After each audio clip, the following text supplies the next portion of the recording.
Hello and welcome to the Hero Spouse live Q&A. I'm Kenda Ruth and I'm going to answer your questions about marriage and midlife crisis. So we are going live in 3 places. We're going live on YouTube. We're going live in a public Facebook page, and I'm going live in a private Facebook group. If you're in the private Facebook group, any of the questions you ask in the comments will only be seen within that private Facebook group. Q&A. And let's silence mine. So I'm going to first check that I am coming through. It sounded like I was coming through. So let's double check. Good. Okay, we're going to refresh that screen.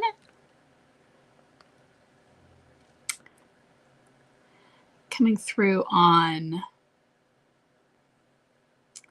YouTube is going. We'll make sure we're coming through on all of the other areas. Okay, good. Private group, good.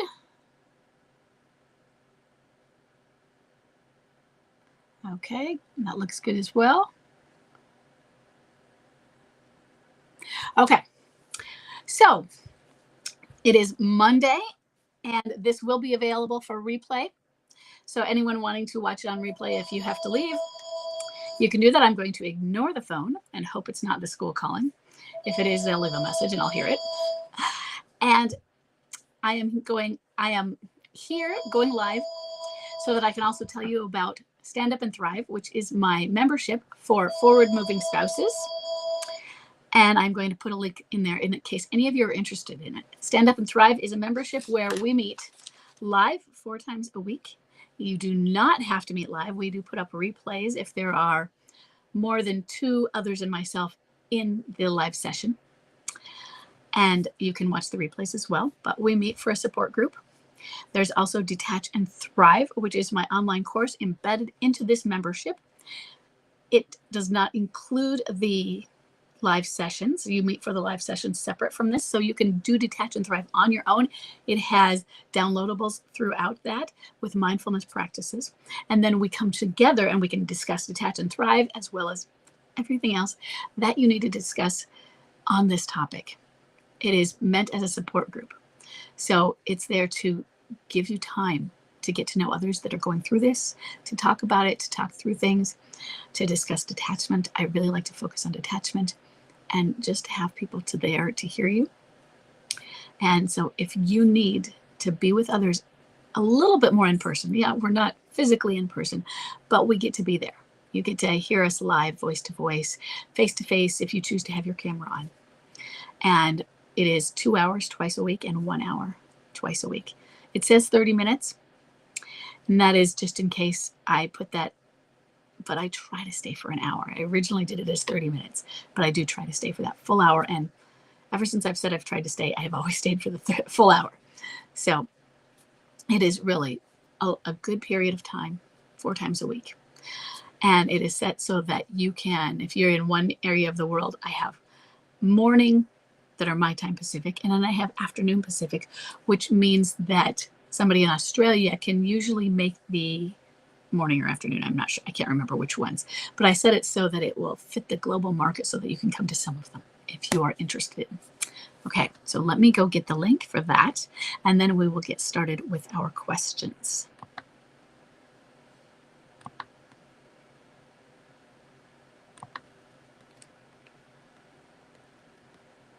And if you have any questions about this, you can ask here. You can send me an email. If you're on my email list, then you just respond. Or you can ask in the Facebook group. And I will see that. Just tag me, okay?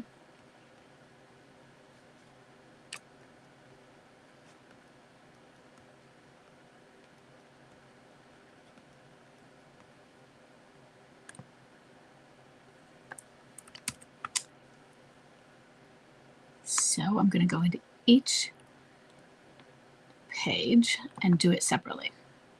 There's a way I can do it on my iPad, but when I do anything, I type all of the messages from my laptop because it makes it easier. So give me a moment. I won't end up in YouTube because I still don't know how to do that while live. Because I'm a techno idiot. I know.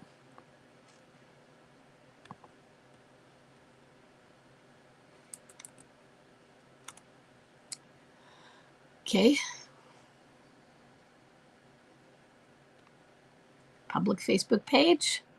Here comes the private Facebook page. And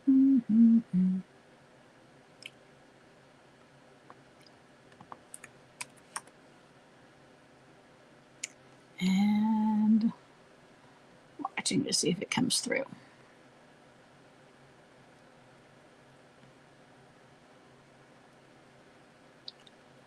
Okay, so let's get started.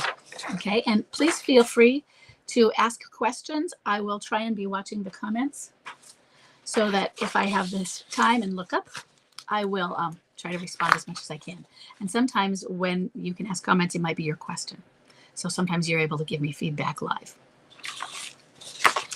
Our number one, we have a female left behind and forward moving spouse with a bomb drop of August 15th, 2020, and a date of marriage of 2001. She has a boomerang and she's not familiar with the energy level types. She says, my husband left home almost 5 years ago. I found out about the affair a year later. It started as an emotional affair and then it turned physical right after he moved out.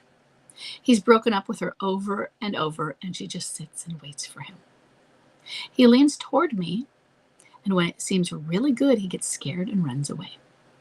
He says that his issue boils down to, do I want to be married or not?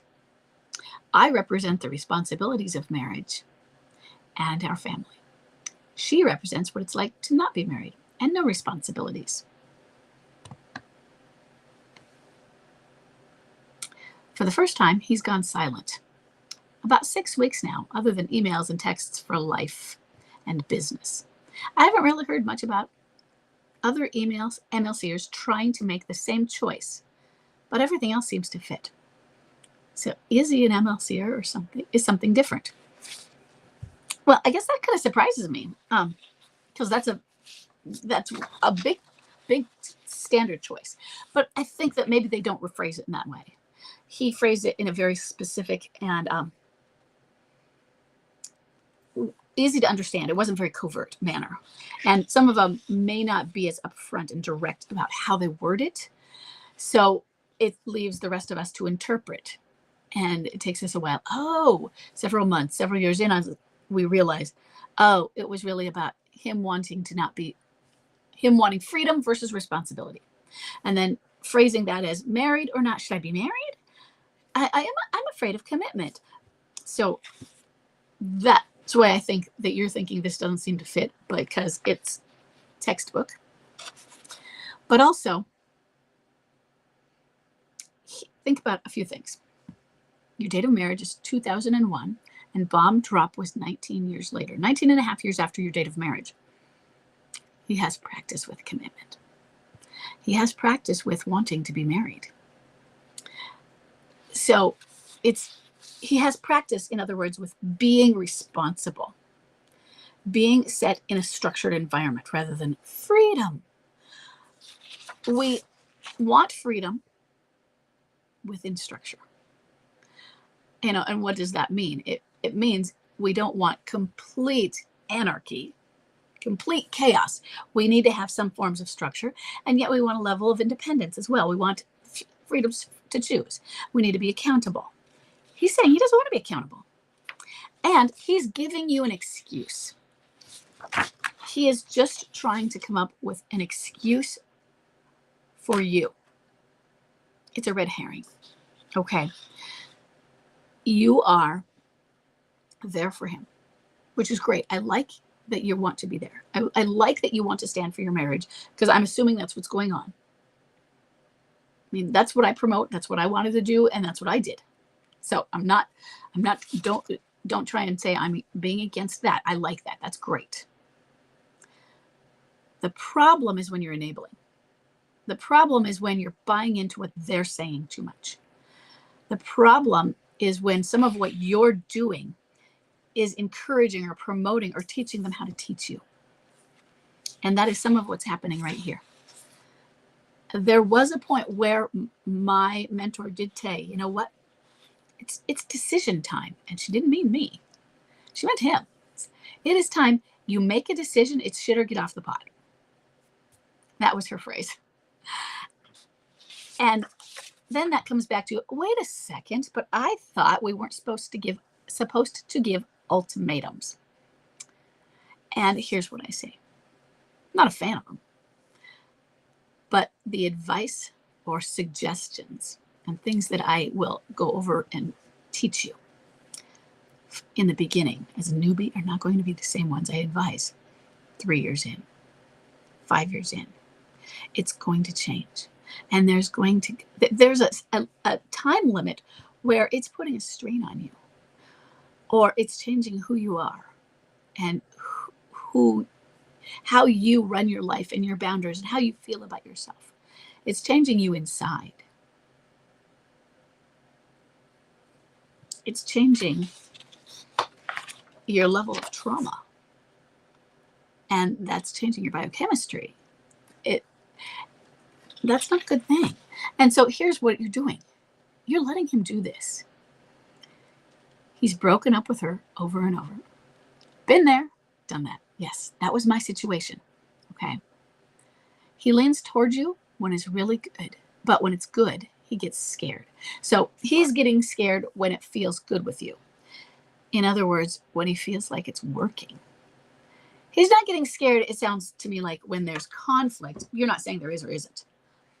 But as soon as he feels like there's hope. So instead of the other, where somebody who runs away at conflict, that person is afraid of what it means. They don't realize they can work through conflict, afraid of what they're going to do, afraid of how they're going to look when they show their anger. They have some shame they don't want to spill out. They are afraid of what the other person they think is going to do because what has been done to them in the past, perhaps. Pavlovian. Somebody raises their voice, and maybe as a child, when somebody raised their voice, the next thing they did was get hit. And so they associate that. And even if through their marriage that hasn't happened, but the emotions that are inside still react. They still have the trauma, and they're still reacting in that way. So they cower, or cowering is a way of going inward. It's a way of running away by going inward. But now maybe they physically run away. I can't handle this. It's too overwhelming. But that's not what's happening here. It's safety that's scaring him, isn't it? Why? Why is he afraid?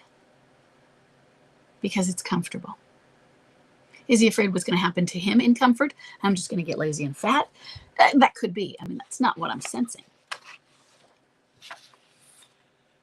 But sometimes you're afraid with comfort that it's just going to go back to the status quo, how it was before. Sometimes you're afraid with the comfort of, this person is just letting me do whatever, which is happening, it seems like. There aren't enough structure. He doesn't have enough boundaries. He needs you to stand up and say no. He needs to learn that no is an actual word. It can be used, and you say no. Right now, I don't know what the alienator is doing. He might be doing it to you unofficially because he's only contacting you through emails and texts for life business stuff. But what he needs is, and you stick back and you wait. And don't wait by just waiting. You live your life. And again, when he does this leaning in, because you say he's a boomerang, but if he is doing that leaning toward you so much, it's really pretty clinging also. Just because he's able to go boomerang with less of that when he's not in that mode. If he has the capacity to get it, to really be in the clinging in certain times and with regular, that you can predict it in this context. Oh, he's going to cling now. Oh, he's going to cling now. Then we know that he has that. And he seems to have that. So you live your life. And when something happens, she's going to sit there and wait for him. Let her be that kind of a doormat. Let her. But he comes to you, first thing you tell him, no. Absolutely not. Say, you want to be with me? You've been abusive, you've been these, and you say, but I do want to be with you, but not, I don't want to be with this person that you have been. You have been somebody who has been betraying me. And the person that's going to be in my life is going to be somebody who is not going to walk out because it's too easy or too hard. The person who's going to be in my life with me is going to respect me, and he's going to respect himself. To be with me, first thing, he doesn't move home right away. To be with me, if you are choosing to reconnect with me and we work toward that, first thing during that reconnection, no, you don't have contact with her. And then you move forward to an official commitment. This is not an either or. He committed to you from before January 1st, January 27th, 2001. That was the date of your marriage, but you had to plan that, right? So from before January of 2001 until August of 2020. And we can wishy-washy say it was before August of 2020 if there was an affair. He left home and you found out about the affair a year later. But to your knowledge, your bomb drop was August. 19 and a half years plus of commitment that he had committed to you. He has the capacity for commitment. He can do that again, and you are going to hold him to that if he's to have any form of a relationship with you, other than co-parenting, if that's what it needs to be. But you have to put that boundary up there.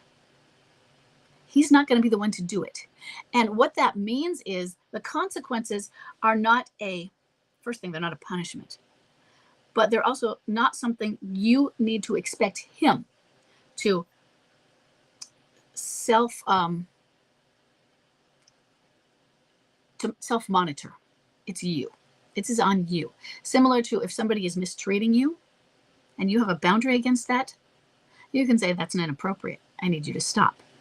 But the thing is, when they don't stop, they're not self-monitoring. It's you. It's not that you stop them. You remove yourself from the situation. And in this sense, it's like you may contact me when he is at that point, when he may contact you when he chooses to be an appropriate spouse. And other than that, limit this to the utmost necessary business. In other words, what kind of business is he contacting you? Life business now. Does he really need to? Can he go through some sort of a mediator? He needs to know. And you might need to wait until it's a lenient. Just read the situation. But he is using you. He is cake eating. This is not about, I don't know if I want to be married. You already are, buddy. That's my. And if you don't want to be married, well, you make the choice. And then you walk out. You don't walk out and I'm not sure what I want. And then you live with somebody else or you start dating somebody else. If you want a trial separation from a spouse, not that I'm for that or not, but if a couple mutually says, you know what, we're not sure, what we need to do. And maybe we need maybe we do need a break. Not that we're Ross and Rachel, but we need a break. That break, no divorce, that break doesn't mean we get to go out and date and we're free. Instead, think of that break as a retreat and as your time and space to ponder and heal. Not socialize and go out and party and say, hoo-hoo, I'm free, no spouse. No. If you're actually taking a break, that means the intention is to consider going back, returning, not backwards, going forward together. And if you're going to do that, the goal would be to do that we're on a break, but without breaking anymore. And he's continuing to break and break and break, but you're allowing the breaks. When you allow him to come and go and lean in too much to you, in other words. And I'm not saying he moves home, because you haven't said that he does or doesn't, but he leans towards you. He gets scared. This, I don't want to be married or not, I have to figure it out. is an excuse. Don't let him use that. Okay. Okay. Let's move on to number 2. Number 2, we have Patricia. Patricia has a bomb drop of June 20th, 2022, and a date of marriage of 2005. She has an off and on who is a high energy replayer. She says, my husband moved out in June of 2022, but he talked about unhappiness. He'd been talking about it since May of 2020. So for about 2 years, a little over, he'd been talking that he was unhappy. He said to me that he felt depressed and burnt out. At the end of 2021, he was seeming happy again and engaging with the family, his son, the dog, the house, etc. But he finally left the house in June of 2022. So 6 months after you say he was seeming better. Okay. Contact at first after he left was okay. He came by several times, several days a week. We still went out. He walked his dog, helped our son with homework, helped out around the house, but now he wants. Okay, so now there's a but. So I'm going to stop there and say contact at first after he left. So you're showing some boomerang and cleaning boomerang, because not just boomerang, but he walked the dog, helped with his homework. He did stuff around the house, not just showed up as co-parenting. Kid drop-offs, neutral. But now that has changed. So what was this at first? And because this is going to come to the question that you have. So how long did that period last versus this next point where we have but now? But now he wants a divorce, grants me nothing, pays for nothing, and contact is minimal. And how minimal? And that is all forms. Text, email, voicemail, face-to-face Zooms and things, or in person, all forms. Okay, how minimal? We used to talk about our son and other things, but at the moment, he almost feels like he's a vanisher. And so you say he's an off and on, and what does feeling like a vanisher mean? It feels like he's vanished, using the adjective vanished, or vanisher, as I describe it, of course, is meant based on the adjective. But a vanisher, I think I say you hear from them once, maybe twice a year, through any mode of contact. For an example, when I was at divorce busting, there was one of the ladies on there. We asked, okay, well, what's your MLC up to? What's he doing? She says, I have no idea. I haven't heard from him. And part of that was because he had decided to take a boat, do one of those, like circumnavigate the globe, I think in a chuck it or bucket kind of situation boat, from what I could grasp. Maybe it was a yacht around the world, where it was personal yacht maybe, but it might have just been a chuck it or bucket, where usually those have a team with them. But he was on his midlife journey. And I'm going in a boat, and I'm going to go around the world or cross the Atlantic or one of those. And she hadn't heard from him in maybe a year. She said, I don't know if he's dead or alive. That's a vanisher. If you don't know if he's dead or alive, you don't even know through the grapevine. You get no information whatsoever. They have disappeared. It's a vanisher. Sometimes you'll get information because you got a death notice. Sorry. But really, they don't contact you, and they might not contact anybody. They've disappeared. We had one who, this will answer one of the questions, who had been a clinging boomerang, and he had been an addict, recovering for 20 years, fell back in. After a while, moved in with his mom, fell off, disappeared. Over time, became less and less of, went off and on, and then left from his mom's house with the alienator. I think they got married and vanished. His mom didn't know where they were. But for a few years, he was a clinging boomerang, and it staggered down. And that one seemed to go into a deep hole of his addiction. He had been an alcoholic, and I think he got into heavier drugs with a junkie that he married. And it was a psychotic breakdown and spiraling until he left his mom's house where he crashed. She didn't know where he was a few years later, even his mom. Vanisher. But had been something else. Okay. So we see the next question comes from feels like he's a vanisher. Can contact types change? So I've just given you an example of a contact type changing. And yet, for the most part, they don't. They do not usually change. Can they? Yes. Absolutely. Sure, we can change. Also, consider that the dynamics of a situation sometimes change.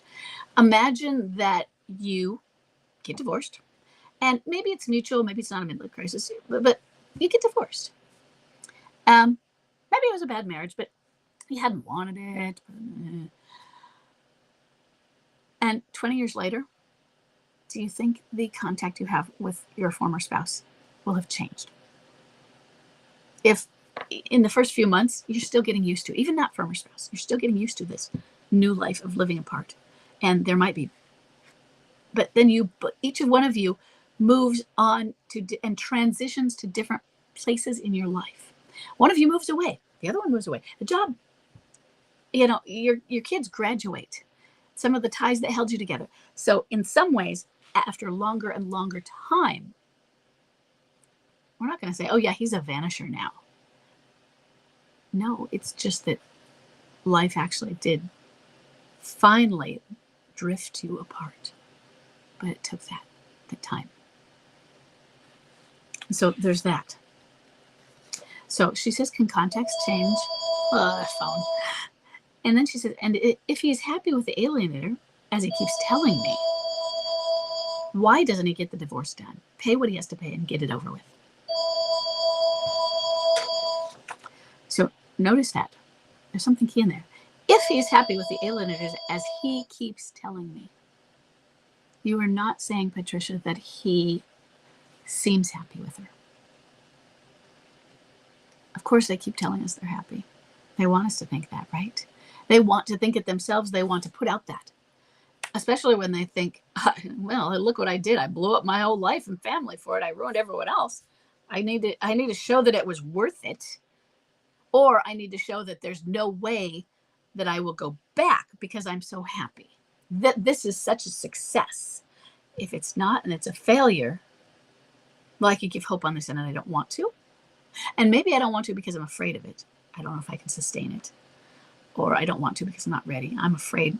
I don't want to go back to that because they're not through their crisis. There's many reasons. Not wanting to give hope to you, say, is not bad, good news. It's just what it is. Okay. So why doesn't he get the divorce done? There are several reasons. One of them might be he doesn't really want it, but that would probably be subconsciously. Another reason might be the next thing you said. Why doesn't he get the divorce done? Pay what he has to pay. Maybe it's financial. Maybe he is trying not to lose money. That could be, there's something really to that. Sometimes the cost and what they're going to lose and what they have to give to you, they don't want to do that. So they're going to avoid that. Even though that would get it over with. So really what's going on is you don't know. You don't know what's going on. He is somewhat off and on distanced himself. And so we don't know. We don't know if he's vanished for real. We don't know what his life is like. If you don't have anyone else telling you, he seems really happy and it seems authentic. Or are they just buying into it too? You don't know. You need to focus on what you want, what you need, and your healing. It has been almost 3 years, which feels like a really long time. In MLC, it's not. I know that. But he talked about it, that he was unhappy. You kind of had an at-home wallower for 2, though. So it has been 5 years since he was talking about being unhappy. And he seemed very depressed the way you described that piece. Okay. He doesn't know what he wants. And he doesn't know how to get it. And maybe he is also able to tell himself that his situation is different. Because you are not saying there was an affair and he left me for her. I think you said that he He pays for nothing. He used to talk about it. He has an alienator now, but you didn't say he had her before. So he might be trying and working at it, justifying, but I left afterwards. I was home for 2 years. Things didn't get better. Well, if you're depressed, that's a chemical imbalance in you. It's not your spouse's responsibility to suddenly magically make it better. And that's not how it works. But she didn't make it better. It didn't get better. I didn't feel better. Nothing we did helped. Well, what didn't you do that would have helped? All of those things. So I can't tell you. I can't tell you what's going on in his life here and what he's found in this alienator. I can tell you that he's having an affair. I can tell you that since you haven't talked about it, he might be saying, it doesn't count. Because I found her after I left, and he may have left you with tenderness and support, and then he moved forward, and he found someone else. And in his mind, he was always decent.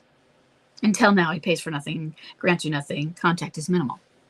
So what is he going to do if you went to court and tried to enforce things that you were entitled to because he owes these things for child support or these bills, and you are married and you're both on these accounts and all of the things that are shared assets?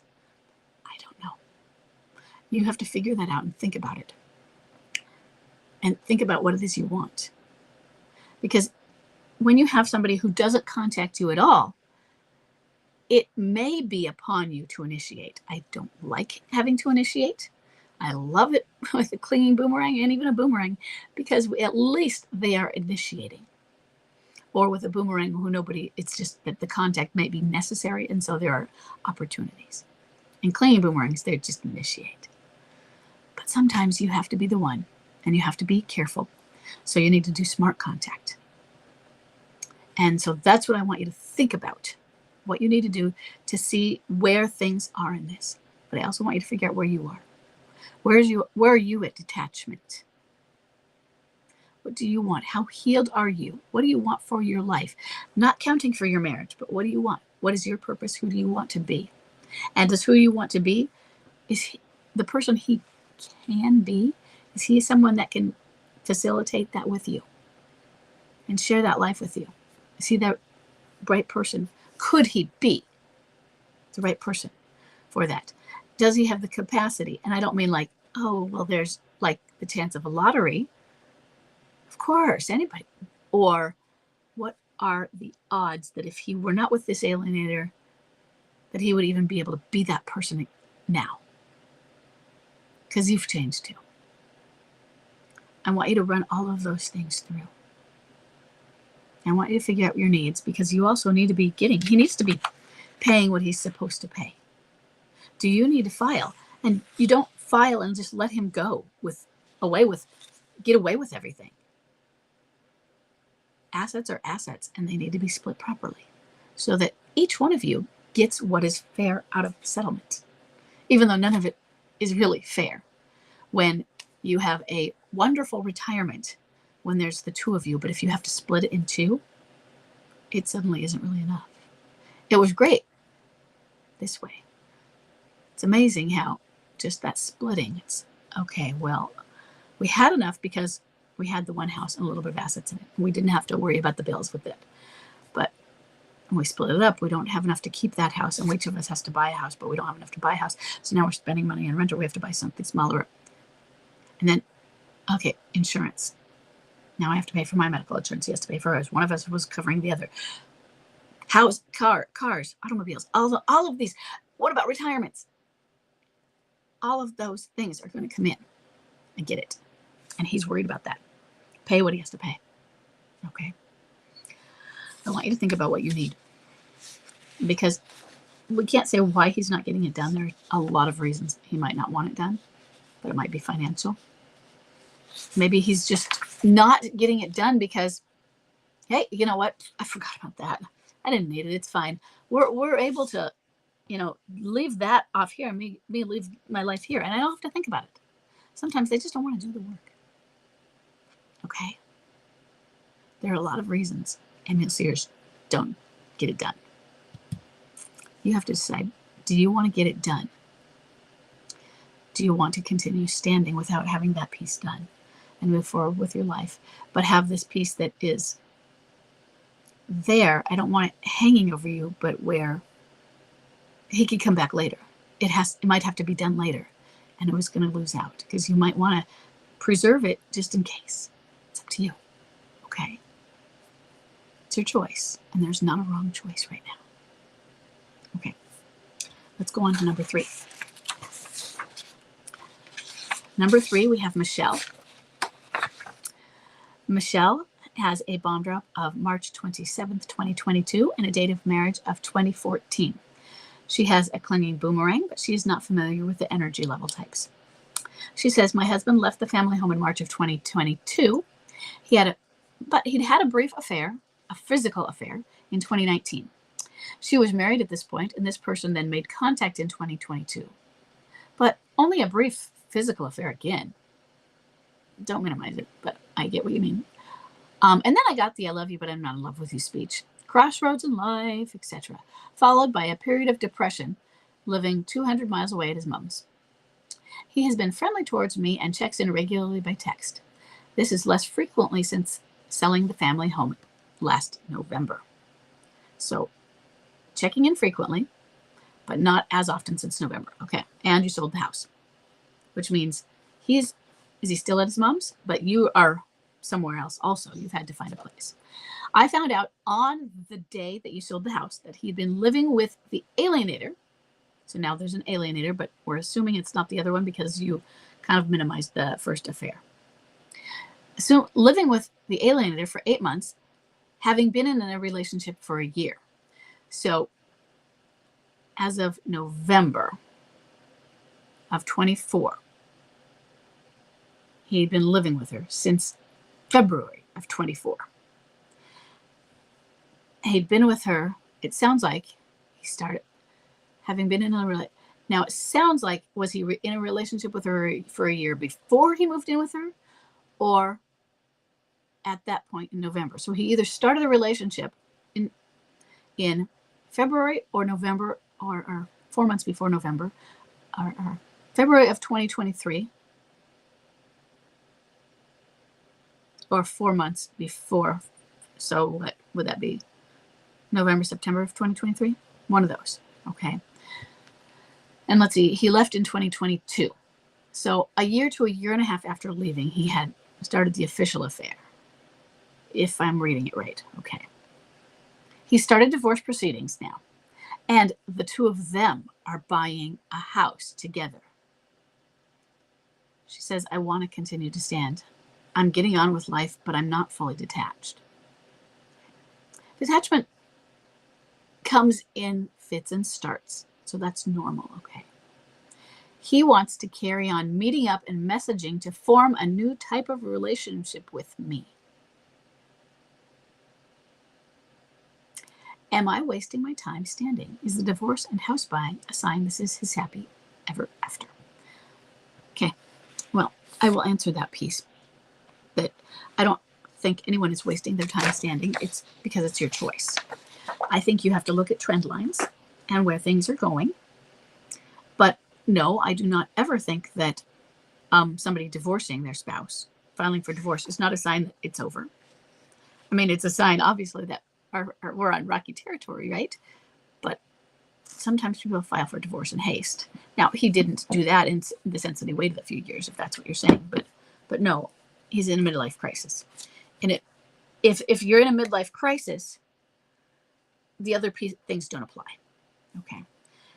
And is the fact that they are buying a house together. Well, why are they buying a house together? Why is he filing for divorce even? Now, I'm just going to go back and do a what if, or if it had been Chuck when he was in his midlife crisis, and if he had suddenly filed for divorce again, and then was buying a house at the same time with Mary,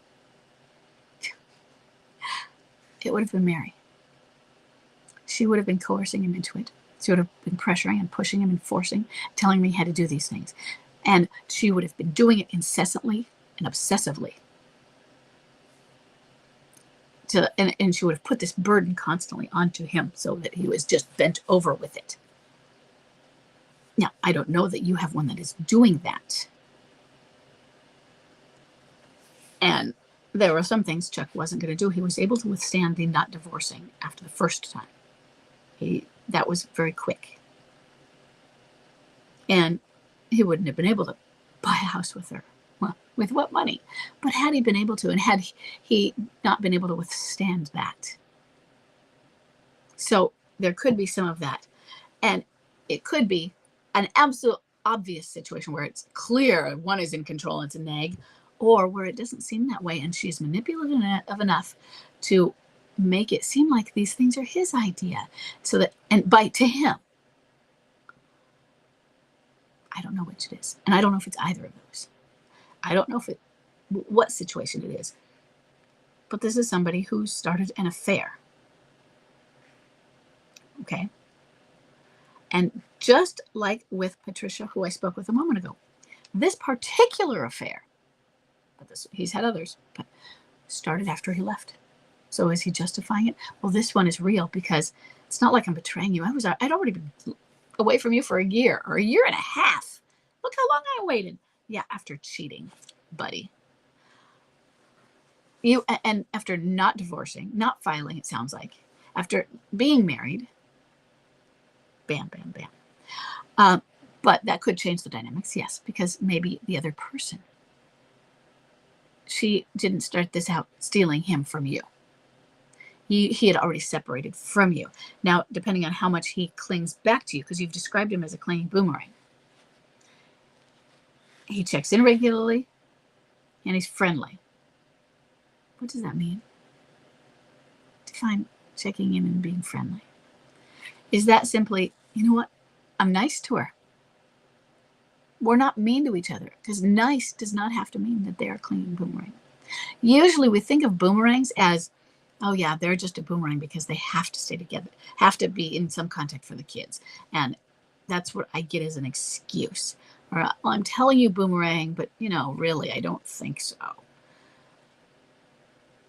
But it's about how frequently the contact is. So yeah, but clinging is about the emotions with it.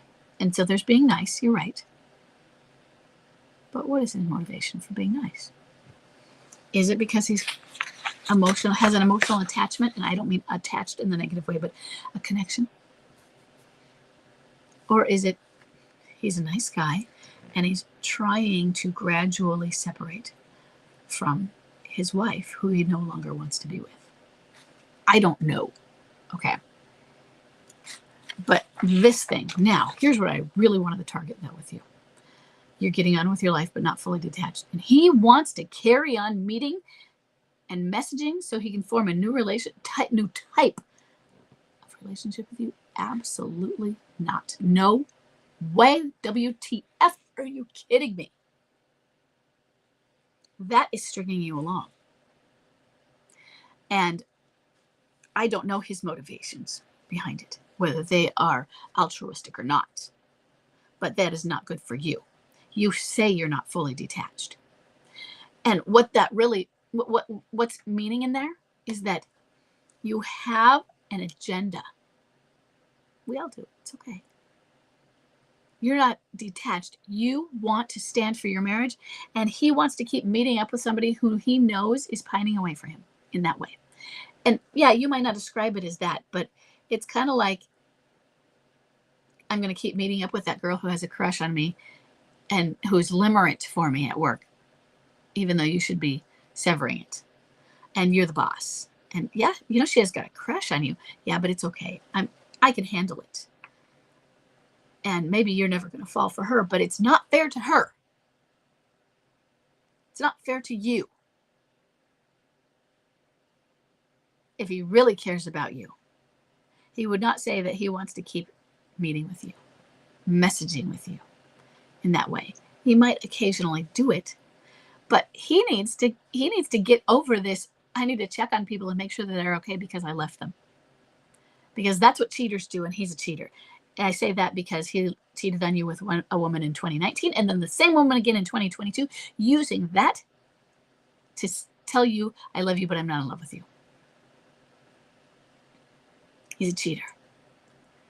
He finds other ways to break off his relationships. No, I do not want you allowing that. You need better than that. You need absolute no contact for the healing and the detachment that you need. You can stand for your marriage. I'm not saying that, but you do need a no contact, or you need a no. I have one kind of relationship with you, and it's take it or leave it. Now, we might not have that relationship yet, but when I say take it, I mean take it as though we are going to build back to that, or go. Get out of my life and stay out unless you change your mind. Now, with my husband, I said until. His mind hadn't changed, sort of. He just wasn't willing to do the work. But you tell him he gets out until he's willing to do the work. You're a stander. And that means you want this relationship, not that one. The other one is stringing you along, and that is not fair to you. It's not fair to your recovery. It is keeping you stuck. Your bomb drop was 3 years ago, and you're not fully detached. And I know it takes a while. It does. But the fact that you point that out makes me consider that you are less than not fully. You said it on the not detached side rather than I'm mostly detached. I'm pretty good on detachment, and I have my setbacks. You didn't say it in the positive way. You said it in the negative. So I'm focused on you as you're not detached.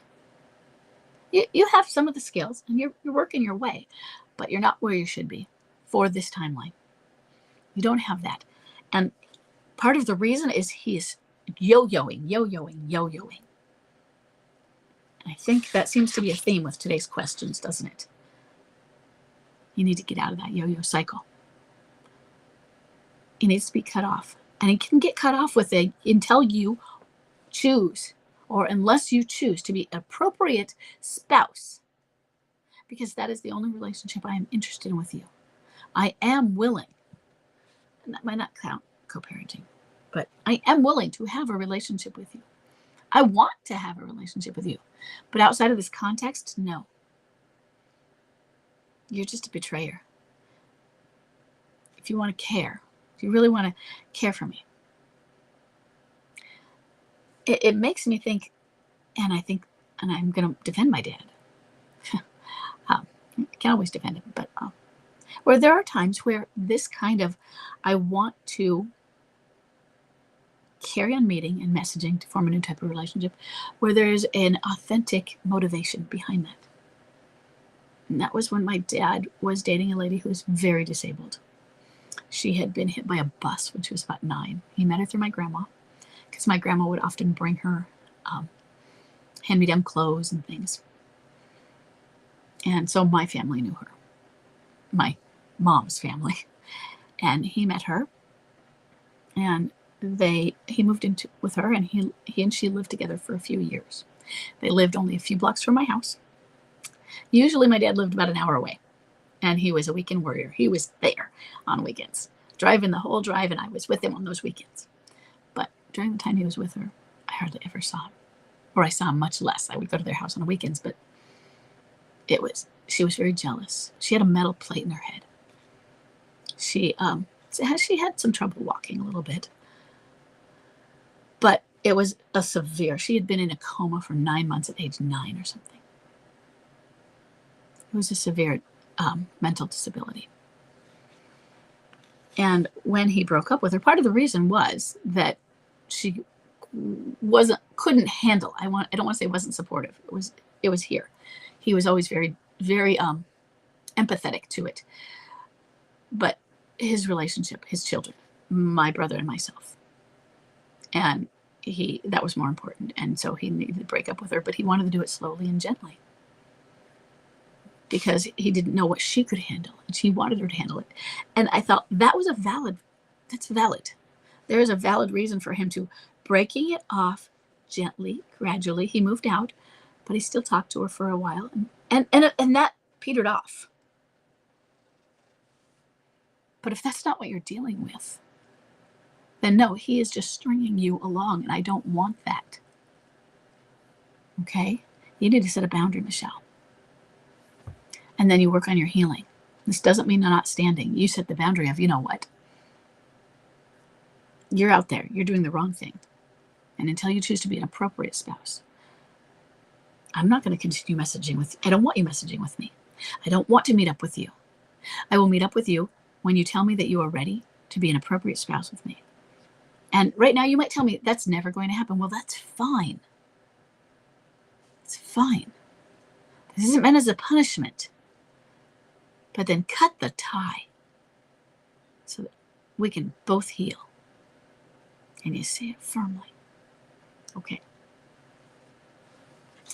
Okay, we're going to go on to number 4. Number 4 is anonymous, but this was through email. And this was a question. I don't have background details because when I sent the last on Friday, all of the you might, these are some of the questions you might have. She just sent back a couple and they were like bullet points too. Okay. So I have an anonymous female left behind and forward moving spouse, but I don't know anything other than she's female. So she says, what if his feelings are real and he doesn't like me anymore? He doesn't feel a connection anymore. He can't open up to me anymore. Is this part of the process or might it be at the end of our relationship? And yes, this is part of MLC. What if his feelings are real? Well, sure. What if they are? The question on what if they are is yeah, well, then they are. Or what if they're real and the other feelings are real too? What if there's a discongruence of how he is? What if, you have the angel and the devil on those shoulders? What if you're one mind today and another mind tomorrow? And then you're cycling and confused. This feeling for the alienator that I'm feeling, she is my soulmate. It's real. Why would anyone believe that? Well, what if that feeling is real? And then if that feeling is real, does it also mean I must not feel those feelings? And I don't mean limerence, but actual love for my spouse? Is that when we do the I love you, but I'm not in love with you? Maybe the I love you, but I'm not in love with you phrase or other similar phrases or actions is really because we think that's what it's supposed to be when we have these feelings for other people. Or we think that's what it is when our feelings are numb because we're depressed, but we're not acknowledging or recognizing that's what it is. Or we're confused with life and we're afraid our spouse isn't going to want to do these things in our life with us. And we haven't talked to our spouse because my dad just died. I'm no longer satisfied with this career and I want to change. And oh my gosh, I know I have this dream and this fantasy of the change I want, but she'd never go for it. She would never go for it. I can't even talk to her about it. I can't mention these dreams. She would just laugh these off. And so you have these assumptions. And if you continue these assumptions, you tell these things to yourself enough, they become your truths. So what if his feelings are real? Feelings are real. They are. Feelings are real. Right now, I feel, something in my gut. I feel something here. What if his emotions are real? Emotions are real also. Now, what you do with them in this context and how you feel about them. And were his feelings real when you got married? Did they change? Well, what if his feelings change? What if they're real now? And what if they are different 2 years from now and also real? The point is, you're talking about things that are immutable. They're not permanent.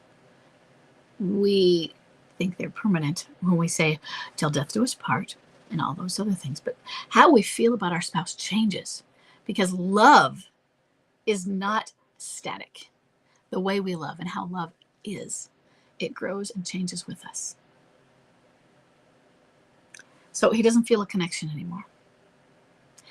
There could be many reasons for that. Maybe there is a connection. And I like you said connection. So that's the big thing. Where attachment is need-based. Connection is I am feeling something that I have chosen for you, and where we are on this linkage together. And I'm not explaining it well. I think I did it better in my was it my recent email. But you don't have that connection anymore, and he can't open up to me anymore. You know what? If you don't feel a connection with your spouse, have you tried to work on that, or was your way of working on it? And I'm talking to him in a really annoyed way, because I'm annoyed at people who do that. They would just say, I don't feel connection to you, so I'm leaving. Bye. Did you try anything? And they're like, yeah, I've tried for years. Did your spouse know you were trying? If you did not communicate with your spouse, and your spouse did not show an awareness, a realization, on board with it, the two of you now accepting, acknowledging, then there's no trying. That all of that trying, wasted. It doesn't count.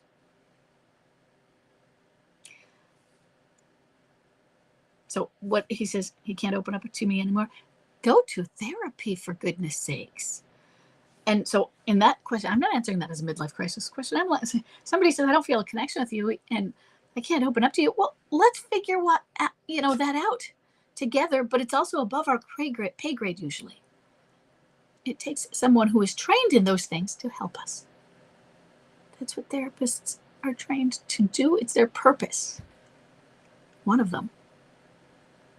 And is this part of the process? Might it be the end of a relationship? Yeah, any of this could be the end of a relationship. Sucks, I know. I mean, people end their relationship for that all the time. Does it have to be? Does it mean it is? No. It doesn't mean it is. It doesn't mean it isn't. But eyes wide open in this.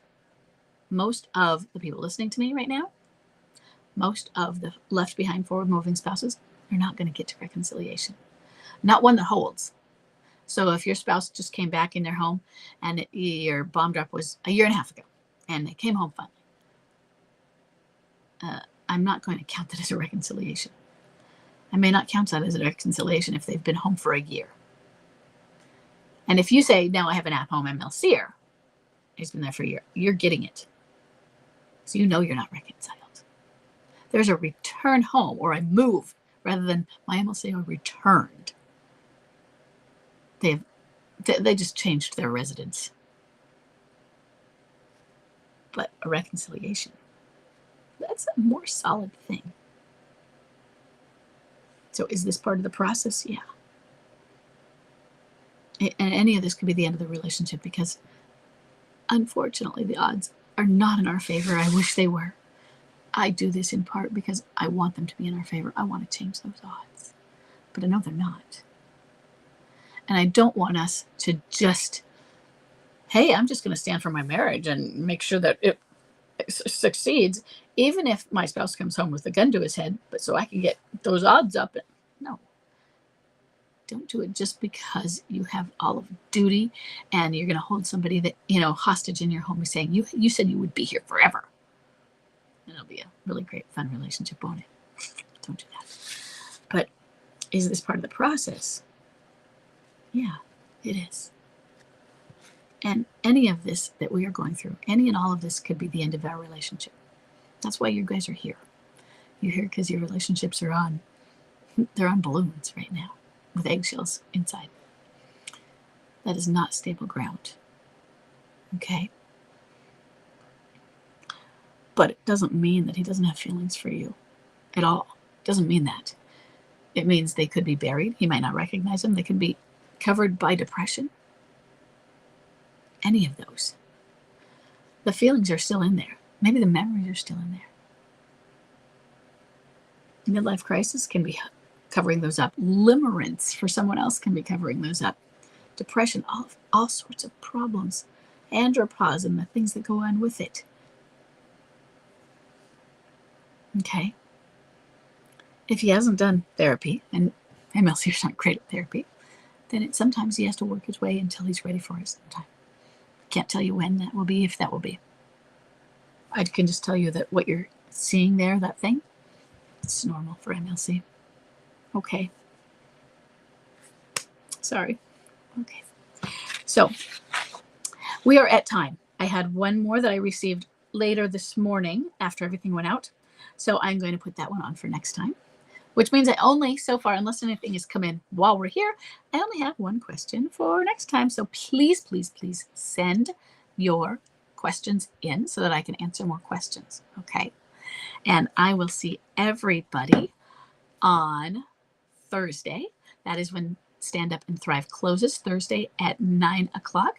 Let me know if you have any questions about that. Let me know if you have any questions about midlife crisis and infidelity and everything else, or if you have any topics rather than just questions, but a general topic that might be good for covering.